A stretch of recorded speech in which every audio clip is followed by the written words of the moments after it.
ಕರ್ತನಲ್ಲಿ ಪ್ರೀತಿಯುಳ್ಳ ದೇವಜನರೇ, ನಮ್ಮ ಕರ್ತನಾದ ಯೇಸು ಕ್ರಿಸ್ತನ ಅತ್ಯಧಿಕವಾದ ಕೃಪೆಯು ಸಮಾಧಾನವು ಈ ದಿನ ತಮ್ಮ ಕುಟುಂಬಕ್ಕೂ ತಮ್ಮ ಕುಟುಂಬದ ಪ್ರಿಯರೆಲ್ಲರಿಗೂ ಅದು ಲಭಿಸಲಿ. ಹೃದಯಂಗಮ ಮಾತು ಎನ್ನುವಂಥ ಶೀರ್ಷಿಕೆ ಅಡಿಯಲ್ಲಿ ನಾವು ನಡೆಸುವಂಥ ಈ ವಾಕ್ಯ ಧ್ಯಾನದಲ್ಲಿ ಈ ದಿನ ನಾವು ಧ್ಯಾನಿಸುವಂಥ ದೇವರ ವಾಕ್ಯ ಕೀರ್ತನೆಗಳು 23 6ನೇ ವಚನ. ಕೀರ್ತನೆಗಳು 23 6ನೇ ವಚನ. ನಿಶ್ಚಯವಾಗಿ ನನ್ನ ಜೀವಮಾನದಲ್ಲೆಲ್ಲ ಶುಭವು ಕೃಪೆಯು ನನ್ನನ್ನು ಹಿಂಬಾಲಿಸುವವು. ನಾನು ಸದಾಕಾಲವು ಯೆಹೋವನ ಮಂದಿರದಲ್ಲಿ ವಾಸಿಸುವೆನು. ಈ ದಿನದ ಈ ವಾಕ್ಯವನ್ನು ಧ್ಯಾನಿಸೋದಕ್ಕೆ ದೇವರ ಆತ್ಮ ನಮ್ಮನ್ನು ಬಲಪಡಿಸಲಿ. ಕರ್ತ ನಮ್ಮ ಮನೋನೇತ್ರಗಳನ್ನ ಬೆಳಗಿಸಲಿ. ಆತನು ನಮಗೆ ತನ್ನ ಜ್ಞಾನವುಳ್ಳ ಆತ್ಮವನ್ನು ಅನುಗ್ರಹಿಸಿ ತನ್ನ ಕುರಿತಾಗಿ ನಮಗೆ ಹೆಚ್ಚೆಚ್ಚಾದ ಪ್ರಕಟಣೆಯನ್ನು ಅನುಗ್ರಹಿಸಲಿ. ಈ ದಿನ ನಾವು ಓದಿದಂಥ ಈ ದೇವರ ವಾಕ್ಯದ ಭಾಗ ಕೀರ್ತನೆಗಳ ಪುಸ್ತಕದಿಂದ, ಅದರಲ್ಲೂ ವಿಶೇಷವಾಗಿ ಬಹಳ ಪ್ರಸಿದ್ಧವಾದ ಒಂದು ಅಧ್ಯಾಯ 23ನೇ ಅಧ್ಯಾಯ. ಕೀರ್ತನೆಗಳ 23ನೇ ಅಧ್ಯಾಯ. ಕೆಲವು ವರ್ಷದ ಹಿಂದೆ ಒಬ್ಬರು ಹೇಳಿದ ಅಂಕಿಅಂಶದ ಪ್ರಕಾರ ಈ ಕೀರ್ತನೆ 23ನೇ ಅಧ್ಯಾಯದ ಮೇಲೆ ಇಡೀ ಪ್ರಪಂಚದಲ್ಲಿ ಒಂದು ವೇಳೆ 20 ಲಕ್ಷಕ್ಕಿಂತಲೂ ಅಧಿಕ ಹಾಡುಗಳು ರಚನೆ ಆಗಿರ್ಬೋದು ಎಂಬುದಾಗಿ ಭಾವಿಸ್ತಾರೆ. ಈ ಕೀರ್ತನೆ ಮೇಲೆ ಅಷ್ಟೊಂದು ಹಾಡುಗಳು ರಚಿಸಲ್ಪಟ್ಟಿವೆ, ರಾಗಗಳು ರಚಿಸಲ್ಪಟ್ಟಿವೆ. ಕಾರಣ, ದೇವಜನರನ್ನು ಬಹಳವಾಗಿ ಆಧರಿಸುವ ಒಂದು ಅಧ್ಯಾಯ, ದೇವಜನರ ನಿರೀಕ್ಷೆಯನ್ನು ಬಹಳವಾಗಿ ವೃದ್ಧಿಪಡಿಸುವಂಥ ಅಧ್ಯಾಯ, ದೇವಜನರ ನಂಬಿಕೆಯನ್ನು ಬಹಳವಾಗಿ ಸ್ಥಿರಪಡಿಸುವಂಥ ಅಧ್ಯಾಯ, ದೇವರು ನಮ್ಮೊಂದಿಗೆ ಹೇಗೆ ಇದ್ದು ನಮ್ಮನ್ನು ಹೇಗೆ ನಡೆಸ್ತಾನೆ ಎನ್ನುವಂಥ ವಿಚಾರ, ನಮ್ಮನ್ನು ಯಾವೊಂದು ಗಮ್ಯಕ್ಕೆ ಯಾವೊಂದು ಗುರಿಗೆ ತಲುಪುವಂತೆ ಆ ದೇವರು ನಮ್ಮನ್ನು ಬಲಪಡಿಸ್ತಾನೆ ಅನ್ನೋದಕ್ಕೆ ಒಂದು ಬಹಳ ಪ್ರಬಲವಾದ ಅಧ್ಯಾಯ. ಮತ್ತೊಂದು ಕಡೆಯಲ್ಲಿ ಈ ಅಧ್ಯಾಯ ಏನೆಂಬುದಾಗಿ ನಾವು ಸಂಕ್ಷಿಪ್ತವಾಗಿ ಗಮನಿಸಿದಾದರೆ, ಇದರ ಹಿಂದಿನ ಕೀರ್ತನೆ 22, ಇದರ ನಂತರದ ಕೀರ್ತನೆ 24. ಇದರ ವಿಶೇಷತೆ, ಕೀರ್ತನೆ 22 ಯೇಸು ಕ್ರಿಸ್ತನ ಶಿಲುಬೆ ದೃಶ್ಯವನ್ನು ಅದ್ಭುತವಾಗಿ ವಿವರಿಸುವಂಥ ಅಧ್ಯಾಯ.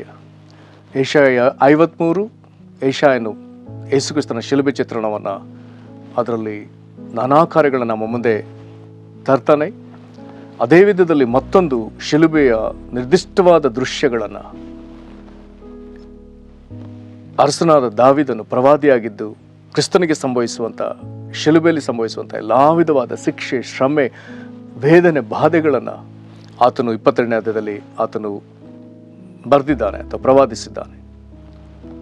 ಆ ಶಿಲುಬೆ ಶ್ರಮೆಯ ನಂತರ 24ನೇ ಅಧ್ಯಾಯದಲ್ಲಿ ನಾವು ಓದುವಂಥದ್ದೆಲ್ಲವೂ ಯೇಸು ಜಯವೀರನಾಗಿ ಮೃತ್ಯುಂಜಯನಾಗಿ ಪುನರುತ್ಥಾನಗೊಂಡು ಬರುವಂಥ ಭಾಗವನ್ನು ಇಲ್ಲಿ ನಾವು ಓದ್ತೇವೆ. ಇದು ಕ್ರಿಸ್ತನ ಪುನರುತ್ಥಾನವನ್ನು ಸ್ಪಷ್ಟವಾಗಿ ತೋರಿಸುವಂಥ ಭಾಗ. ಕೀರ್ತನೆ 22 ಶಿಲುಬೆಯ ದೃಶ್ಯವಾಗಿದ್ರೆ, ಕೀರ್ತನೆ 24 ಪುನರುತ್ಥಾನದ ದೃಶ್ಯವಾಗಿದ್ರೆ, ಕೀರ್ತನೆ 23 ಅದೆರಡರ ನಡುವಿನ ದೃಶ್ಯ. ಹಾಗಾದರೆ ಅದೆರಡರ ನಡುವಿನ ದೃಶ್ಯ ಸ್ಪಷ್ಟವಾಗಿ ಅದು ಯೇಸು ಕ್ರಿಸ್ತನ ಮರಣ ಸಮಾಧಿಯ ಭಾಗ. ಹಾಗಾಗಿ ನಾವಿಲ್ಲಿ ಓದುವಂಥ ವಾಕ್ಯ ಯಾವುದೆಂಬುದಾಗಿ ಹೇಳಿದರೆ 4ನೇ ವಚನದಲ್ಲಿ, ನಾನು ಕಾರ್ಗತ್ತಲಿನ ಕಣಿವೆಯಲ್ಲಿ ನಡೆಯುವಾಗಲೂ ನೀನು ಹತ್ತಿರವಿರುವುದರಿಂದ ಕೇಡಿಗೆ ಹೆದರೇನು. ನಮ್ಮ ಕನ್ನಡ ಈ ಬೈಬಲ್ನಲ್ಲಿ ಕಾರ್ಗತ್ತಲು ಎನ್ನುವಂಥ ಪದ ಬರುವಲ್ಲೆಲ್ಲ ನಾವು ಸಾಧಾರಣವಾಗಿ ಅದನ್ನು ವಿಸ್ತಾರವಾಗಿ ಓದಿದರೆ ಮರಣದ ನೆರಳು ಅಥವಾ ಮರಣದ ಛಾಯಲ್ಲಿ ಇರುವಾಗ, ಆಂಗ್ಲ ಭಾಷೆಯಲ್ಲಿ ಅದನ್ನು ಸ್ಪಷ್ಟವಾಗಿ ಬರಲಾಗಿದೆ. though I walk in the valley of shadow of death, ಮರಣದ ನೆರಳಿನ ಕಣಿವೆ ಎಂಬುದಾಗಿ ಬರ್ತದೆ. ಹಾಗಾದರೆ 23ನೇ ಅಧ್ಯಾಯ ಇದು ಯೇಸು ಕ್ರಿಸ್ತನ ಮರಣ ಸಮಾಧಿ ಇದನ್ನು ತೋರಿಸುವಂಥ ಭಾಗ. ಹಾಗಾದರೆ ಯೇಸು ಇಂಥ ಒಂದು ಸ್ಥಿತಿಯಲ್ಲಿರುವಾಗ ಆತನ ನಿರೀಕ್ಷೆ ಯಾರ ಮೇಲಿದೆ, ಆತನ ಆತುಕೊಳ್ಳುವಿಕೆ ಯಾರ ಮೇಲಿದೆ? ಹಾಗಾದರೆ ಈತನು ತಂದೆಯಾದ ದೇವರ ಮೇಲೆ ಯಾವ ವಿಧದಲ್ಲಿ ಆತುಕೊಂಡಿದ್ದಾನೆ? ಈತನು ಕುರುಬನಾಗಿದ್ದಾನೆ. ಈತನು ತಿರುಗಿ ಹಸುರುಗಾವಲುಗಳಿಗೆ ನಡೆಸೋ ದೇವರು, ವಿಶ್ರಾಂತಿಕರವಾದ ನೀರುಗಳ ಬಳಿಗೆ ನಡೆಸುವ ದೇವರು, ತನ್ನ ನೀತಿಗೆ ಸರಿಯಾಗಿ ಅಥವಾ ತನ್ನ ಹೆಸರಿಗೆ ತಕ್ಕಂತೆ ನೀತಿ ಮಾರ್ಗದಲ್ಲಿ ನಡೆಸುವಂಥ ದೇವರು. ಈತನು ಮರಣದ ಕಣಿವೆಯಲ್ಲಿ ಆ ಕಾರ್ಗತ್ತಲಿರುವಂಥ ಸಮಯದಲ್ಲಿ ಆತನು ಹತ್ತಿರವಿದ್ದು ಕೇಡಿಗೆ ಹೆದರದ ಹಾಗೆ ಪೋಷಿಸುವ ದೇವರು, ಧೈರ್ಯ ಕೊಡುವ ದೇವರು. ಅನೇಕ ಮಂದಿ ವೈರಿಗಳು ಸುತ್ತಿಕೊಂಡದನ್ನು 22ನೇ ಅಧ್ಯಾಯದಲ್ಲಿ ಹೇಳ್ತಾನೆ. ಆದರೆ ಅಲ್ಲಿ ಬರ್ತದೆ, ವೈರಿಗಳ ಮುಂದೆ ಔತಣ. ಈ ವೈರಿಗಳ ಮುಂದೆ ಔತಣ ಎಂಬುದಾಗಿ ಹೇಳುವಾಗ ಅಲ್ಲೊಂದು ಸೊಗಸಾದ ದೃಶ್ಯವಿದೆ. ಇಲ್ಲಿ ಔತಣ ಎಲ್ಲಿ ಎಂಬುದಾಗಿ ಕೇಳಿದರೆ ಬೆಟ್ಟದ ತುದಿಯಲ್ಲಿ, ಆ ಬೆಟ್ಟದ ಶಿಖರದ ತುದಿಯಲ್ಲಿ ಹಸನಾಗಿ ಬೆಳೆದ ಹುಲ್ಲನ್ನು ಕುರುಬನು ತನ್ನ ಕುರಿಗಳಿಗೆ ಉಣಿಸುವಾಗ ಆ ಕುರಿಗಳನ್ನು ಹಿಂದಟ್ಟಿ ಬಂದ ಕಾಡು ಮೃಗಗಳು ಅವುಗಳ ಹಸಿವೆಯಿಂದ ಅದಕ್ಕಿಂತ ಸ್ವಲ್ಪ ಕೆಳಭಾಗದಲ್ಲಿ ಅವುಗಳನ್ನ ತಿನ್ನುವುದಕ್ಕಾಗಿ ಕಾಯ್ತಿರ್ತವೆ. ಆದರೆ ಕುರುಬನು ಅದನ್ನು ಸುರಕ್ಷಿತವಾಗಿ ಪೋಷಿಸುವಾಗ ಅವುಗಳು ಹಸಿವೆಯಿಂದಲೇ ಬಿದ್ದಿರ್ತವೆ.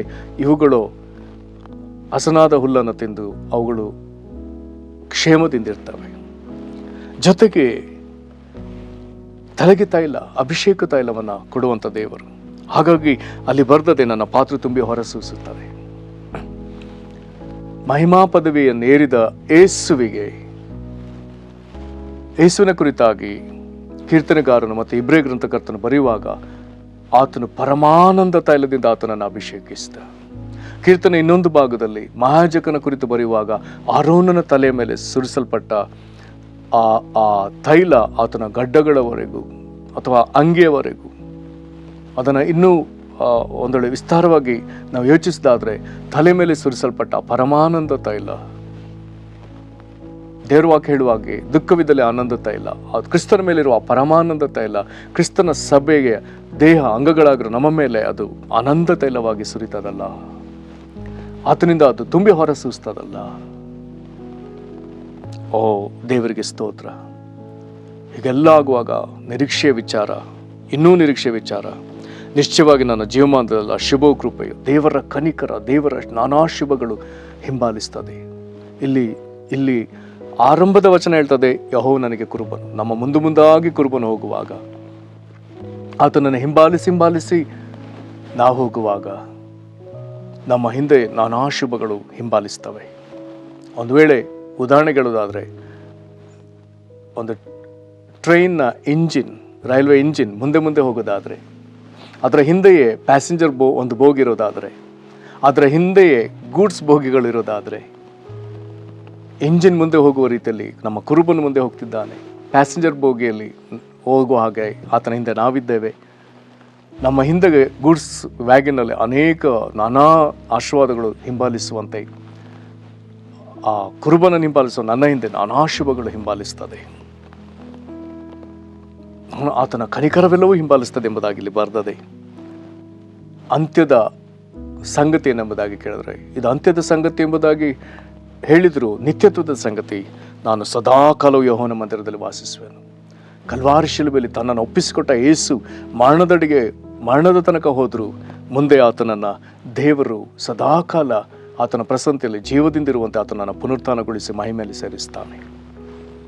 ಕರ್ತನಲ್ಲಿ ಪ್ರೀತಿಯುಳ್ಳ ದೇವಜನರೇ, ಯೇಸು ಕ್ರಿಸ್ತನನ್ನು ಹೀಗೆ ಕರುಣಿಸಿದ ದೇವರು ಯೇಸು ಕ್ರಿಸ್ತನ ಮುಖಾಂತರ ಆತನನ್ನು ನಿನ್ನನ್ನು ಹಾಗೆ ಕರುಣಿಸ್ತಾನೆ. ಇದು ಬಹಳ ನಿರೀಕ್ಷೆಯಿಂದ ಕೂಡಿದ ಭಾಗ. ಸದಾಕಾಲ ಆತನ ಪ್ರಸನ್ನತೆಯನ್ನು ಆತನ ಮಂದಿರದಲ್ಲಿ ಅನುಭವಿಸುವಂತೆ ಮಾಡುವ ದೇವರು ನಮಗಿದ್ದಾನೆ. ನಾವು ದೆಸೆಗೆಟ್ಟವರಲ್ಲ, ನಿರೀಕ್ಷೆಯಿಲ್ಲದವರಲ್ಲ. ನಾವು ದೇವರಿಂದ ಕೈ ಹಿಡಲ್ಪಟ್ಟವರು. ನಾವು ನಿರೀಕ್ಷೆಯುಳ್ಳವರು. ನಮ್ಮ ನಿರೀಕ್ಷೆಗೆ ಆಧಾರವು ಅದು ಬಹಳ ಬಲವಾಗಿದೆ. ನಾವು ನಮ್ಮ ದೇವರನ್ನು ಬಲವಾಗಿ ನಂಬಿಕೊಂಡು ಜೀವಿಸೋದಕ್ಕೆ ಆತ ನಮ್ಮ ಎದುರು ಸಾಕಷ್ಟು ಸಂಗತಿಗಳನ್ನ ನಮ್ಮ ಮುಂದಿಟ್ಟಿದ್ದಾನೆ. ಆದುದರಿಂದ ಧೈರ್ಯಗೆಡದೆ ಕ್ರಿಸ್ತನಿಗೆ ನೆರವಾದ ದೇವರು ನಮಗೂ ನೆರವಾಗ್ತಾನೆ ಎಂಬುದಾಗಿ ಧೈರ್ಯದಿಂದ ಆತನನ್ನು ನಂಬೋಣ, ಪ್ರಾರ್ಥನೆ ಮಾಡೋಣ. ಮಹಾಕೃಪೆಯ ಪರಲೋಕ ತಂದೆ, ನಮ್ಮ ಜೀವಮಾನದಲ್ಲೆಲ್ಲ ನಿನ್ನ ಶುಭ ಕೃಪೆಯು, ನಿನ್ನ ಕನಿಕರವು ಸಂಪೂರ್ಣವಾಗಿ ಹಿಂಬಾಲಿಸುವಂತೆ ನಮ್ಮ ದೇವರೇ, ನೀ ನಮಗೆ ಕುರುಬನಾಗಿ ಮುಂದಾಗಿರುವುದಕ್ಕಾಗಿ ಸ್ತೋತ್ರ. ಕರ್ತನಾದ ಯೇಸುವೆ, ನೀನೇ ನಮಗೆ ಒಳ್ಳೆಯ ಕುರುಬನಾಗಿರುವುದಕ್ಕಾಗಿ ಸ್ತೋತ್ರ. ದೇವರೇ, ನಾವು ಅಂತ್ಯದಲ್ಲಿ ಸದಾಕಾಲವು ನಿನ್ನೊಂದಿಗೆ ನಿನ್ನ ಮಂದಿರದಲ್ಲಿ ಇರುವುದಕ್ಕೆ ಕೃಪೆ ಕೊಡುವ ದೇವರೇ.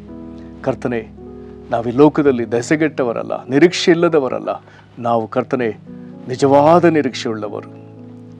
ಕರ್ತನೆ, ನೀ ನಮಗೋಸ್ಕರ ಗಮ್ಯಸ್ಥಾನವನ್ನು, ಪರಲೋಕದ ಮಹಿಮೆನ ಏರ್ಪಡಿಸಿರುವುದಕ್ಕಾಗಿ ಸ್ತೋತ್ರ ಸಲ್ಲಿಸ್ತೇವೆ. ಇದೆಲ್ಲವೂ ನಿನ್ನ ಕನಿಕರವೇ ಆಗಿರುವುದಕ್ಕಾಗಿ ಸ್ತೋತ್ರ. ಕರ್ತನೆ, ನಿರೀಕ್ಷೆ ಇಲ್ಲದವರು ಇದನ್ನು ಈ ವಾಕ್ಯದಲ್ಲಿ ನಿರೀಕ್ಷೆಯನ್ನು ಪಡೆಕೊಳ್ಳಲಿ. ನಿನ್ನಿಂದ ದೊರಕುವಂಥ ಸಕಲ ಮೇಲುಗಳನ್ನು ಪಡೆಕೊಳ್ಳಲಿ. ನೀನು ಮರಣಕ್ಕೆ ಒಪ್ಪಿಸಿದ ನಿನ್ನ ಪ್ರಿಯ ಮಗನಾದ ಯೇಸು ಕ್ರಿಸ್ತ ನಮ್ಮ ರಕ್ಷಕನಿಗೆ ನೀನು ಮಾಡಿದ ಮೇಲುಗಳನ್ನು ನಿನ್ನ ಕ್ರಿಸ್ತನ ಸಭೆಯಲ್ಲಿರುವ ನಮಗೂ ಕೊಡುವಂಥ ದೇವರಾಗಿರುವುದರಿಂದ ದೇವರೇ, ನಿನ್ನ ಪಾದಗಳ ಮುಂದೆ ನಾವು ಅಡ್ಡ ಬಿದ್ದು ಇಂಥ ಕನಿಕರ ನಮಗೂ ಬೇಕೆಂಬುದಾಗಿ ನಾವು ಬೇಡಿಕೊಳ್ತೇವೆ. ನಿನಗೆ ಮಹಿಮೆ ಆಗಲಿ. ಪ್ರತಿಯೊಬ್ಬೊಬ್ಬರನ್ನು ನೀನು ಆಶೀರ್ವದಿಸು. ನಜರೇತಿನ ಯೇಸು ಕ್ರಿಸ್ತನ ಹೆಸರಲ್ಲಿ ಬೇಡಿದ್ದೇವೆ ನಮ್ಮ ತಂದೆಯೇ, ಆಮೇನ್. ಕರ್ತನು ನಿಮ್ಮನ್ನು ಆಶೀರ್ವದಿಸಲಿ. ವಂದನೆಗಳು.